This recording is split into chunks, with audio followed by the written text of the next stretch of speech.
Assalamualaikum warahmatullahi wabarakatuh. Perkenalkan, nama saya Salahuddin dari kelas B dengan nomor induk mahasiswa 2019-9050 yang menjelaskan tentang HQ IPR atau hak kekayaan intelektual property right. Konsep HQ, hak kewenangan kekuasaan untuk berbuat sesuatu atau undang-undang dan wewenang menurut hukum. Kekayaan, hal yang bersifat ciri yang menjadi milik orang lain. Kekayaan intelektual, kekayaan yang timbul dari kemampuan intelektual manusia, karya di bidang teknologi, ilmu pengetahuan, seni, dan sastra. Dihasilkan atas kemampuan intelektual, pemikiran, daya cipta, dan rasa yang memerlukan curah tenaga, waktu, dan biaya memperoleh produk baru dengan landasan kegiatan penelitian atau yang sejenisnya. Dasar dari HQ, karya intelektual, hasil suatu pemikiran dan kecerdasan manusia yang dapat berbentuk penemuan, desain, seni, karya tulis, dan penerapan praktis sesuai ide. Dapat mengandung nilai ekonomis dan oleh karena itu dianggap suatu aset komersial. Kekayaan, hal-hal yang bersifat ciri yang menjadi milik orang. Hak kekayaan intelektual atau HQ, hak eksklusif yang diberikan kepada seseorang atau kelompok untuk memegang monopoli dalam menggunakan dan mendapatkan manfaat kekayaan intelektual. Tujuan penerapan HQ, antisipasi kemungkinan melanggar HQ milik pihak lain, meningkatkan daya kompetensi dan pangsa pasar dan komersialis kekayaan intelektual dapat dijadikan sebagai bahan pertimbangan dalam penentuan strategi penelitian usaha industri di Indonesia. Bentuk-bentuk karya kekayaan intelektual: 1. Penemuan. 2. Desain produk. 3. Literatur, seni pengetahuan, software. 4. Nama dan merek usaha. 5. Know-how atau informasi rahasia. 6. Desain tata letak atau ilsi. Dan 7. Varietas baru tanaman.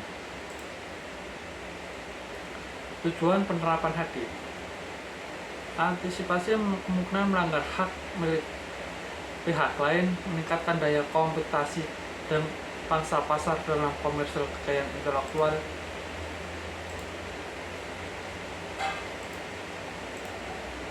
dan dijadikan sebagai bahan pertimbangan dalam penentuan strategi penelitian dan usaha di Indonesia.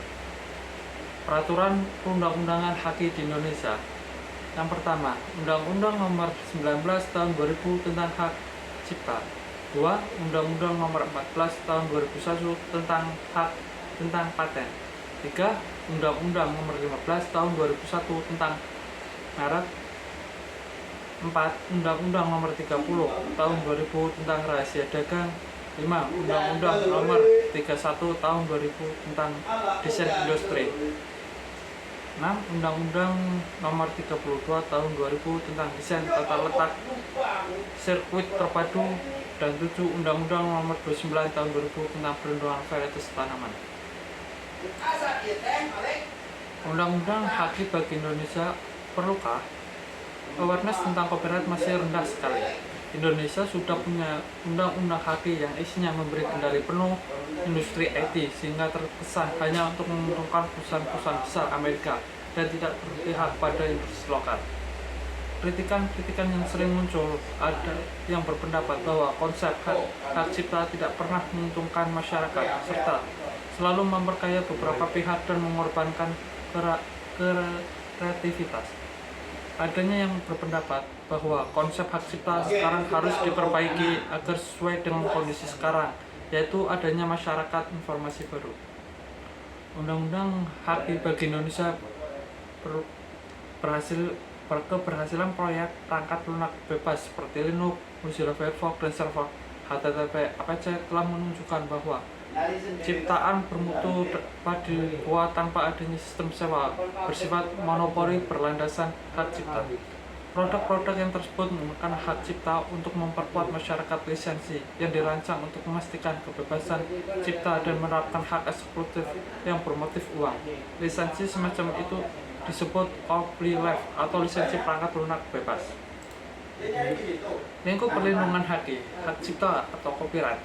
World Intellectual Property Organization atau WPO pada tahun 2001 telah menetapkan tanggal 26 April sebagai Hari Hak Kekayaan Intelektual Sedunia. Hak milik industri atau industrial property dan antara lain 1. Paten, 2. Paten sederhana, 3. Merek, indikasi geografis, 4. Desain industri, 4. Rahasia dagang, 5. Desain peta letak, serikit terpadu, dan 6. Perlindungan varietas tanaman. Melindungi hak cipta atau copyright melindungi sebuah karya, hak khusus bagi pencipta maupun menerima hak untuk mengumumkan atau memperbanyak ciptaannya maupun memberi izin untuk itu dengan mengurangi perbatasan menurut perundangan yang berlaku. Orang lain berhak membuat karya lain dan fungsinya asalkan tidak dibuat berdasar karya orang yang memiliki hak cipta. Hak tersebut hak untuk membuat salinan dari ciptaannya tersebut, hak untuk membuat produk derivatif, dan hak untuk menyerahkan hak-hak tersebut ke pihak lain. Hak cipta berlaku seketika setelah ciptaan tersebut dibuat. Hak cipta tidak perlu didaftarkan terlebih dahulu. Hak cipta yang dapat dilindungi oleh Undang-Undang Hak Cipta antara lain buku, pemrograman komputer, pamflet, perwajahan, layout, karya tulis yang diterbitkan, dan semua hasil karya tulis lain. Ceramah, kuliah, pidato, dan ciptaan lain yang diwujudkan dengan cara diucapkan, dan alat-alat peraga yang dibuat untuk kepentingan pendidikan, ilmuwan, dan pengetahuan. Karya seni rupa dengan segala bentuk seperti seni lukis, gambar, seni ukir, seni kaligrafi, seni pahat, seni patung, kolase, dan seni terapan, seni batik, fotografi. 2. Ciptaan lagu atau musik dengan atau tanpa teks, drama musikal, tari, koreografi, pewayangan, pantomim, sinematografi, dan arsitektur atau peta, terjemahan, tafsir, sauduran bunga, rampai, database, dan karya lain dari hasil peralihan wujud. Yang tidak dapat didaftarkan sebagai ciptaan. Ciptaan di luar bidang ilmu pengetahuan, seni, dan sastra. Ciptaan yang tidak orisinil, ciptaan yang tidak wujud dalam suatu bentuk yang nyata, ciptaan yang sudah merupakan milik umum. Ketentuan yang diatur dalam pasal 13 Undang-Undang tentang Hak Cipta atau Undang-Undang Hak Cipta. Periode perlindungan atau suatu ciptaan. Perlindungan atas suatu ciptaan berlaku selama pencipta hidup dan ditambah 50 tahun setelah penciptaan meninggal dunia. Jika pencipta lebih dari satu, maka hak tersebut diberikan selama hidup ditambah 50 tahun pencipta terakhir meninggal dunia. Hak cipta atas cipta program komputer, sinematografi, fotografi, database, karya hasil peralihan wujud berlaku selama 50 tahun sejak pertama kali diumumkan. Microsoft membuat software Windows. Yang berhak membuat salinan dari Windows adalah hanya Microsoft sendiri. Kepemilikan hak cipta dapat diserahkan secara sepenuhnya atau sebagian ke pihak lain. Hak Microsoft menjual produknya ke publik dengan mekanisme lisensi. Microsoft memberi hak pada seorang membeli Windows untuk memakai software tersebut.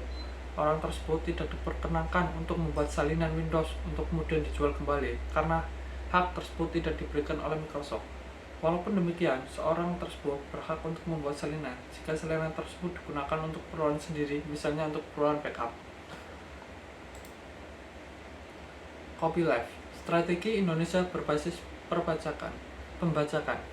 Copyleft adalah permainan kata lain dari copyright atau hak cipta yang memiliki makna saling berlawanan, right dan left. Copyleft adalah hak cipta untuk memastikan bahwa semua orang yang menerima salinan atau versi turunan dari suatu karya dapat menggunakan, memodifikasi, dan mendistribusikan ulang baik karya maupun versi turunannya. Lambang copyleft yang merupakan lambang hak cipta copyright yang diputarkan ke kiri. Strategi Indonesia bebas pembajakan, yaitu copyleft diterapkan pada hasil karya seperti perangkat lunak, dokumen, musik, dan seni. Pengarang dan pengembang yang menggunakan copyleft untuk karya mereka dapat melibatkan orang lain mengembangkan karyanya sebagai suatu bagian proses berkelanjutan. Beberapa contoh lisensi copyleft adalah GPL General Public License, lisensi Creative Commons. Contoh copyleft, lisensi GPL digunakan pada software open source. GPL memberikan hak pada orang lain untuk menggunakan sebuah ciptaan asalkan memodifikasi atau produk derivasi dari ciptaan tersebut memiliki lisensi yang sama. Kebalikan dari hak cipta adalah public domain. Ciptaan dalam public domain dapat digunakan sekehendaknya oleh pihak lain. Sebuah karya adalah public domain jika pemilik hak cipta menghendaki demikian. Selain itu, hak cipta memiliki waktu kadaluarsa. Sebuah karya yang memiliki hak cipta akan masuk ke public domain setelah jangka waktu tertentu. Paten. Paten adalah hak khusus yang diberikan kepada negara kepada penemu atas hasil penemuannya di bidang teknologi. Inventor adalah seseorang secara sendiri atau beberapa orang yang secara bersama-sama melaksanakan kegiatan yang menghasilkan invensi atau temuan. Pemegang paten adalah inventor sebagai pemilik paten atau pihak yang menerima hak tersebut dari pemilik paten yang terdaftar dalam daftar umum paten. Fungsi paten yaitu sebagai berikut. 1. Alat perlindungan menjamin hak komersialis. 2. Peringatan kepada pihak yang berniat melanggar. 3. Advertensi untuk meningkatkan value produk. 3. Alat monopoli perdagangan. 5. Informasi paten sebagai referensi pengembangan lebih lanjut. Dan 6. Informasi paten merupakan informasi strategis riset suatu perusahaan. Hak dalam produk industri. Paten perlindungan selama 20 tahun. Contoh, penemuan yang terkait dengan baterai lithium. Produk desain. Produk perlindungan selama 10 tahun. Contohnya, desain yang terkait pada bentuk, pola, warna pada handphone. Paten sederhana perlindungan selama maksimal 10 tahun. Contohnya, antena flip tombol. Merek dagang. Contoh atau gambar simbol karakter gambar tersebut. Pendaftaran paten. Ada dua macam sistem pendaftaran paten. Sistem freeze to file adalah suatu sistem yang memberikan hak paten bagi mereka yang mendaftarkan pertama atas invensi baru sesuai dengan persyaratan. Sistem freeze to invent adalah suatu sistem yang memberikan hak paten bagi mereka yang menemukan informasi pertama kali sesuai dengan persyaratan yang telah ditentukan. Dalam memberikan hak paten kepada pengusul, pemerintah Indonesia mengacu pada sistem freeze to file.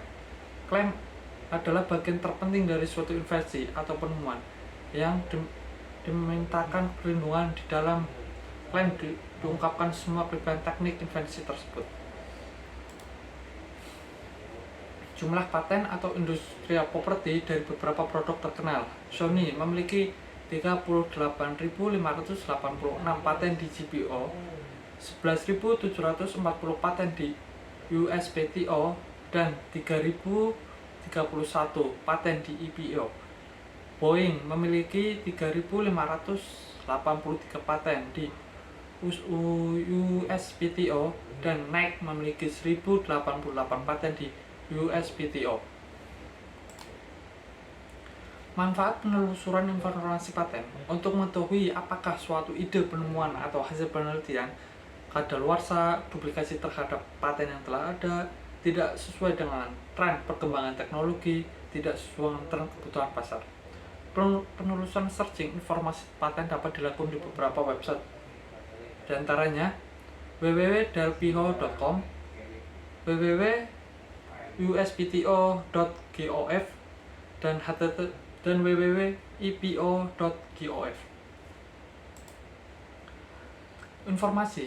Informasi paten, pengguna, pemerintah, inventor, peneliti, mahasiswa, peneliti dan mahasiswa universitas, institut R&D perusahaan bermanfaat terhadap R&D, tahap perencanaan R&D, tahap pelaksanaan R&D, tahap pengembangan produk, tahap produksi. Tahap perancangan R&D.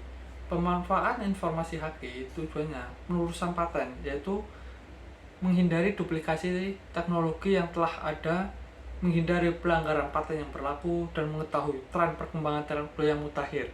Untuk penelusuran lisensi paten, info mengenai market demand atas teknologi, info mengenai paten yang tersedia untuk lisensi. Tahap memonitor pengajuan paten untuk kompetitor, menjaga kesinambungan R&D, hindari duplikasi, merumuskan target alternatif bagi R&D, mengetahui paten abilitas hasil R&D, memonitor lisensi paten, yaitu info mengenai tren market demand, info mengenai paten tersedia untuk lisensi. Penelusuran paten memastikan produk tidak melanggar paten yang ada, mengetahui tren produk paling mutakhir, pengajuan aplikasi paten. Penelusuran merek dagang, yaitu menghindari duplikasi merek terdaftar atau yang terkenal, pengajuan aplikasi atau merek. Tahapan produksi, yaitu mengawasi kemungkinan pelanggaran paten oleh pihak orang lain, mengetahui tren produk terhadap untuk R&D selanjutnya, dan untuk menentukan kebijakan R&D selanjutnya dengan mempelajari market demand berdasarkan info tentang lisensi paten. Merek dagang atau trademark digunakan untuk pembisnis untuk mengidentifikasikan sebuah produk atau layanan, meliputi nama produk atau layanan beserta logo, simbol, gambar yang menyertai produk atau layanan tersebut. Merek terdaftar mendapat perlindungan hukum untuk jangka waktu 10 tahun sejak tanggal penerimaan. Jangka waktu perlindungan itu dapat diperpanjang. Contoh, merek dagang misalnya Kentucky Fried Chicken, adanya urutan-urutan kata tersebut beserta variasi misalnya KFC dan logo dari produk tersebut. Rahasia dagang atau trade secret, informasi yang tidak diketahui oleh umum di bidang teknologi dan bisnis, mempunyai nilai ekonomi karena berguna dalam kegiatan usaha, dan jika kerahasiaannya oleh pemilik rahasia dagang. Rahasia dagang tidak dipublikasikan ke publik. Jangka waktu untuk rahasia dagang tak terbatas sepanjang rahasia itu dipegang oleh pemiliknya. Contoh, resep minuman Coca-Cola, short code dari Microsoft Windows. Desain industri, suatu kreasi tentang bentuk, konfigurasi, komposisi, garis, warna, atau gabungan dari badannya yang berbentuk 3 dimensi atau 2 dimensi yang memberikan kesan estetis dan dapat diwujudkan dalam pola 3 dimensi atau 2 dimensi, serta dapat dipakai untuk menghasilkan suatu produk, barang, komoditas industri, atau kerajinan tangan. Hak desain industri adalah hak eksekutif yang diberikan oleh negara Republik Indonesia kepada pendesain atau hasil karya kreasinya untuk selama waktu tertentu melaksanakan sendiri atau memberikan persetujuannya kepada pihak lain untuk melaksanakan hak tersebut. Perlindungan terhadap hak desain industri diberikan untuk jangka waktu 10 tahun terhitung sejak tanggal. Desain tata letak sirkuit terpadu atau sirkuit layout. Sirkuit terpadu suatu produk dalam bentuk jadi atau setengah jadi. Di dalamnya terdapat berbagai macam elemen, sekurang-kurangnya satu dari elemen tersebut dalam elemen aktif, yang sebagian atau seluruhnya saling berkaitan setelah dibentuk secara terpadu dalam sebuah bahan. Semikonduktor yang dimaksud untuk menghasilkan fungsi elektronik. Desain tata letak, kreasi berupa rencana peletakan 3 dimensi dari berbagai elemen. Sekurang-kurangnya satu dari elemen tersebut adalah elemen aktif, serta sebagian atau semua interkoneksi dalam suatu sirkuit terpadu, dan peletakan 3 dimensi tersebut dimasukkan untuk persiapan pembuatan sirkuit terpadu.